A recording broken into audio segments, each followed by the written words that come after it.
Je donne à présent la parole à Madame Rosemary DiCarlo. Thank you, Mr. President. The new year has brought no respite to Ukraine. On the contrary, in recent weeks, the country has been suffering some of the worst attacks since the beginning of the illegal war. Over the holiday period, Russian missiles and drones targeted numerous locations across the country, including in Kyiv, Lviv, Kharkiv, Khmelnytsky, Dnipropetrovsk, Sumy, Cherkasy, Odessa, and Zaporizhia regions of Ukraine. In Kherson, apartment buildings and a medical facility, as well as a railway station packed with more than 100 civilians awaiting evacuation, were struck. Similarly, almost daily shelling has been reported across the part of the Kharkiv region. Since the start of Russia's full-scale invasion, the Office of the High Commissioner for Human Rights has verified 29,522 civilian casualties, 10,233 people killed, including 575 children, and 19,289 injured, including 1,260 children. Just between 29 December and 2 January, OHCHR recorded 519 civilian casualties, 19 people killed, and 423 injured. On 29 December alone, 58 civilians were killed and 158 injured in countrywide Russian drone and missile strikes. This was the highest number of civilian casualties in a single day in all of 2023.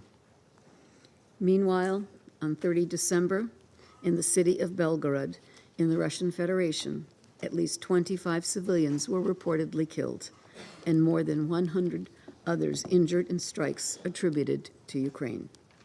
Cross-border attacks have reportedly continued in recent days, prompting some civilians to evacuate from Belgorod. On Saturday, 7 January, 11 civilians, including 5 children, were reportedly killed in a missile strike in the town of Pokrovsk in the Donetsk region of Ukraine. Ukrainian authorities attributed the attack to Russian armed forces. Civilians in frontline communities bear the heaviest burden of the missile, drone, and artillery barrages. 69% of all civilian casualties are recorded in Donetsk, Kharkiv, Kherson, and Zaporizhia regions of Ukraine. The impact of the war on children is particularly appalling.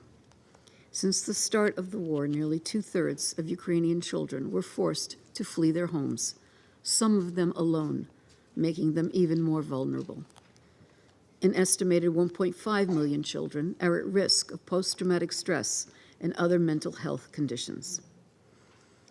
Mr. President, in addition to killing, maiming, and displacing thousands of people, missile and drone strikes in densely populated urban areas are causing severe damage to civilian infrastructure. Recent Russian attacks damaged or destroyed at least 8 schools and 10 healthcare facilities, including a maternity hospital. In total, 7,000 schools remain inaccessible to children, restricting their right to education. My colleague from the Office for the Coordination of Humanitarian Affairs will provide further details on the humanitarian situation in the country, emphasizing the urgent need for UN response to hundreds of thousands of people left without electricity and water supply in frigid weather. We unequivocally condemn all attacks against civilians and civilian infrastructure wherever they occur and whoever carries them out. Such acts violate international humanitarian law and must cease immediately. Mr. President, even as the fighting rages, Ukrainians are working on rebuilding their lives and homes, investing in areas less exposed to direct hostilities. The UN, in coordination with government partners, continues to support local recovery efforts, including in the energy sector, striving for durable solutions. As the number of refugees from Ukraine reaches 6.3 million globally, with 5.9 million across Europe, the UNHCR surveys indicate that nearly 80% hope to return to Ukraine. However, security concerns and access to basic services, housing, and livelihoods remain paramount. Therefore, continued support for refugees in countries hosting them is crucial. Mr. President, amid the nearly unrelenting grim news from the war, one recent development stood out as positive. On 3 January, a long-awaited exchange of more than 200 prisoners of war on each side took place between Ukraine and the Russian Federation. This was the largest such exchange since February 2022. As the Secretary General noted, we commend the efforts of both parties and the third-party facilitation by the United Arab Emirates. While acknowledging this positive development, we remain gravely concerned about the situation of the remaining prisoners of war.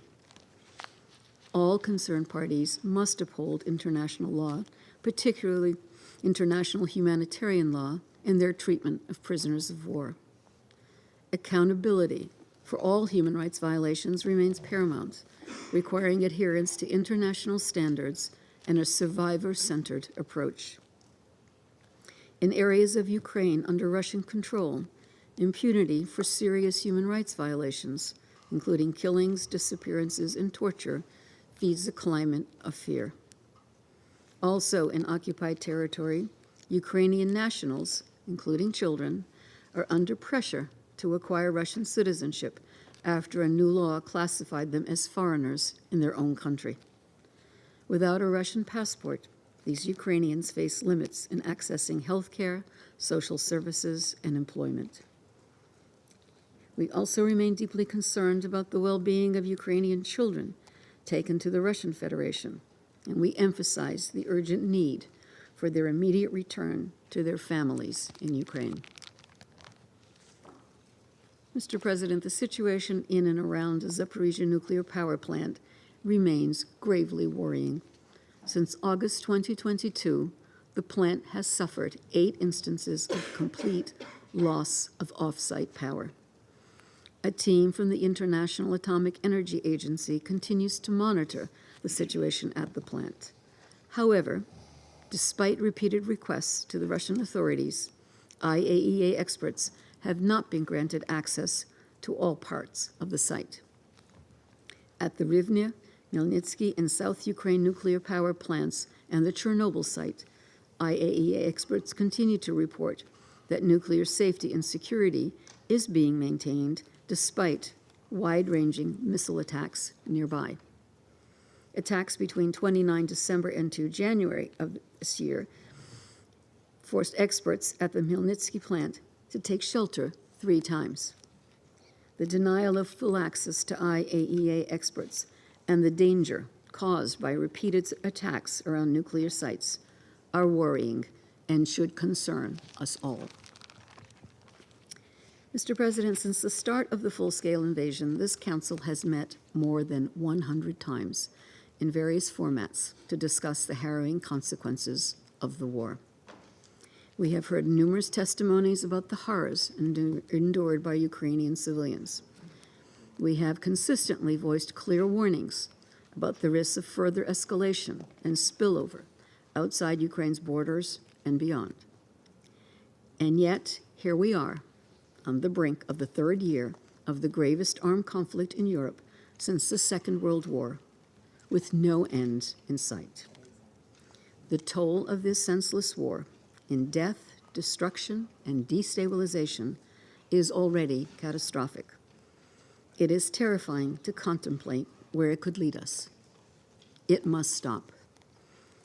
Our commitment remains steadfast to support all meaningful endeavors aimed at a just, sustainable, and comprehensive peace in line with the UN Charter, international law, and the resolutions of the General Assembly. Thank you, Mr. President.